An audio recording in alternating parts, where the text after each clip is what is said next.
우리는 누군가를 처음 만나면 외모, 옷차림, 말투 등을 살펴보게 됩니다. 이처럼 눈에 보이는 정보는 상대가 어떤 사람인지를 파악하는 데 있어 단서가 될 수 있죠. 그런데 놓치고 있는 또 하나의 단서가 있습니다. 바로 걸음걸이입니다. 걸음걸이는 무의식적이지만 정직한 움직임이라고 할 수 있습니다. 우리의 뇌와 근육, 신경계 등이 하나로 협동하며 만들어내는 움직임이죠. 여러분은 걸음걸이를 통해 그 사람의 성격, 그리고 건강 상태까지도 가늠할 수 있다는 사실을 알고 계셨나요? 실제로 의료 분야에서는 보행 분석을 통해 신경계 질환, 근골격계 문제, 심지어 치매와 같은 뇌 질환까지도 조기에 감지하거나 진단하는데 활용하고 있습니다. 이번 시간에는 걸음걸이를 통해 파악할 수 있는 성격과 건강 상태에 대해 이야기해 보려 합니다. 본론으로 바로 들어갈게요. 60세 이상인 경우 예전보다 걷는 속도가 많이 느려졌다면 뇌 건강에 문제가 생겼을 가능성이 있습니다. 걷는 속도는 인지 기능과 밀접한 관련이 있어서 고령자의 경우에 걷는 속도가 감소하고 걸음걸이가 불안정하다면 치매 초기 증상일 수도 있습니다. 그리고 보폭이 짧고 팔의 움직임은 거의 없는 상태로 발을 끌며 걷는다면 파킨슨병 신호일 수 있습니다. 이런 보행은 주로 60세 이상의 남성에게서 나타납니다. 파킨슨병은 조기 진단과 치료가 무엇보다 중요하므로 이런 변화가 있다면 반드시 전문의의 진료가 필요합니다. 세 번째, 휘청거리며 걷는 걸음. 이것은 흔히 알코올 남용으로 인한 신경 손상에서 나타나는 보행 패턴입니다. 하지만 술을 마시지 않거나 알코올 중독이 아님에도 균형을 제대로 잡지 못하고 휘청거리는 보행이 지속되는 사람이 있습니다. 이런 경우에는 손해의 손상 또는 신경계 이상이 생겼을 가능성이 있습니다. 이 역시 반드시 전문의 상담이 필요합니다. 네 번째, 왼쪽으로 치우쳐 걷는 걸음. 걱정거리가 많거나 불안감 지수가 높은 사람일수록 왼쪽으로 치우쳐 걷는 경향이 있습니다. 이는 오른쪽 뇌가 신체의 왼쪽을 조절하는 특성과 관련이 있는데요. 불안이 클수록 우뇌가 과도하게 활성화되어 균형 감각에 영향을 주면서 몸이 왼쪽으로 치우칠 수 있다는 분석이 있습니다. 자신의 걸음걸이가 왼쪽으로 치우쳐 있는지를 스스로 확인할 수 있는 방법이 있습니다. 눈을 감고 목표 지점을 향해 직선으로 걸어보면 확인이 됩니다. 만약 왼쪽으로 점점 치우친다면 지금 마음의 상태를 점검해 볼 필요가 있습니다. 다섯 번째, 발끝으로 걷는 걸음. 발 뒤꿈치를 들고 걷는 이른바 까치발로 걷는 사람들이 있습니다. 일시적인 행동일 수도 있지만 이런 보행이 지속된다면 아킬레스건이 비정상적으로 짧아서 발바닥이 땅에 닿지 못하는 것일 수 있습니다. 또는 뇌성마비나 근위축증 같은 신경근육 질환의 신호일 수도 있습니다. 특히 어린이나 청소년에게서 이런 보행이 보일 경우에는 병원에서 진단을 받아보는 것이 좋습니다. 여섯 번째, 절뚝이며 걷는 걸음. 이런 경우에는 대부분 관절이나 근육 이상의 문제입니다. 무릎이나 고관절, 발목 통증이 있는 사람들은 통증을 줄이려고 절뚝이며 걷는 경우들이 많습니다. 한쪽 다리를 절거나 보폭이 짧아지고 걸음이 느려지며 발을 완전히 들지 못하는 경우에는 관절염, 인대 손상 혹은 디스크 문제와도 연관될 수 있습니다. 지금까지 걸음걸이를 통해 유추할 수 있는 건강 상태에 대해 알아봤습니다. 이번에는 걸음걸이에서 묻어나는 그 사람의 성격에 대해 이야기해 보겠습니다. 걷는 속도와 자세, 팔의 움직임, 걸을 때 시선의 방향. 이러한 것들은 단순한 습관이 아닙니다. 그 안에는 성격 그리고 현재의 감정 상태가 고스란히 담겨 있습니다. 특히 보폭과 속도는 그 사람의 심리적 성향과 대인관계에서의 태도를 짐작할 수 있습니다. 영국의 심리학자 리암 사첼 교수는 보행 스타일과 성격의 연관성을 실험한 바 있습니다. 그는 모션 캡처 기술을 이용해 실험 참가자들의 상체와 골반의 움직임, 보폭, 걸음 속도 등을 분석했습니다. 그 결과 걸음걸이에는 그 사람의 심리적 특성이 반영된다는 것을 확인했습니다. 걸음걸이와 성격 하나씩 살펴볼까요? 1. 어깨를 펴고 시선을 정면에 고정한 채 빠르게 걷는 사람. 이런 보행은 일반적으로 외향적이며 진취적인 성격을 반영합니다. 자신감이 있고 목표 지향적인 사람일수록 보폭이 크고 걸음 속도도 빠르죠.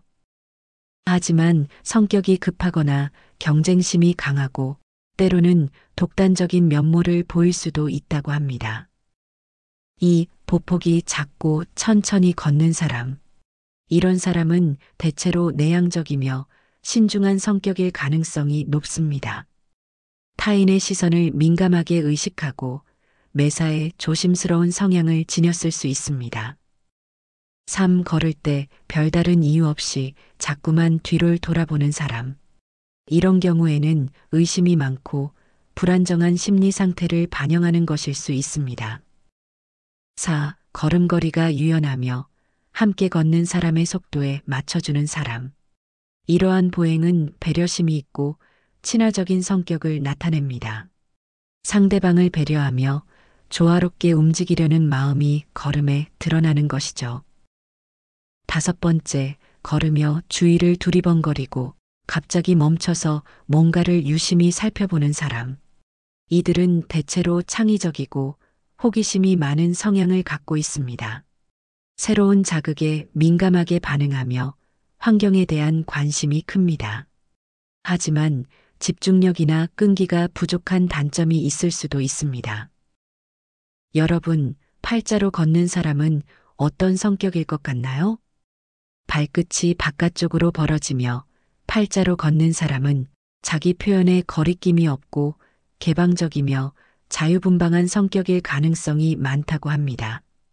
특히 팔을 많이 흔들면서 팔자로 걷는 사람은 활동적이라고 해요. 하지만 팔자로 걷는 사람은 즉흥적이고 계획성이 부족할 수 있다고 합니다.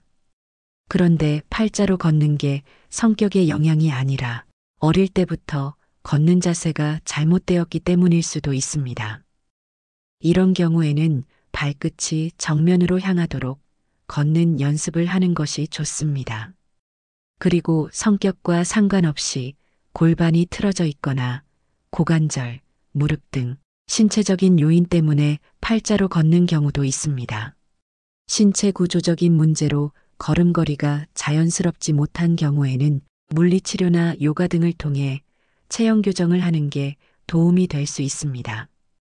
심리학자 리암 사첼 교수의 보행 스타일 연구에서 특히 주목할 점은 공격적 성향이 강한 사람들의 걸음걸이입니다. 공격성이 높은 사람일수록 상체와 하체의 움직임이 비대칭적이고 팔의 움직임은 과장되게 크며 하체는 긴장된 듯 뻣뻣하게 움직인다고 합니다.